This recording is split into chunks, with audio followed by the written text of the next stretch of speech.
Creating a video using Synthesia is very straightforward and require very minimal technical skills, and that means allow you to power AI powered videos, which is very beneficial for your audience and even for you. But you need to go to the website. Now here you have to create a script, generate it from your link, documentation, even with your idea with the help of AI.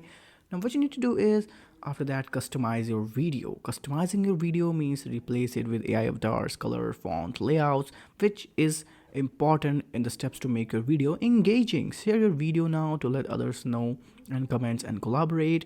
After that you can even export it, which is important if you want to publish on YouTube and other platform like social media.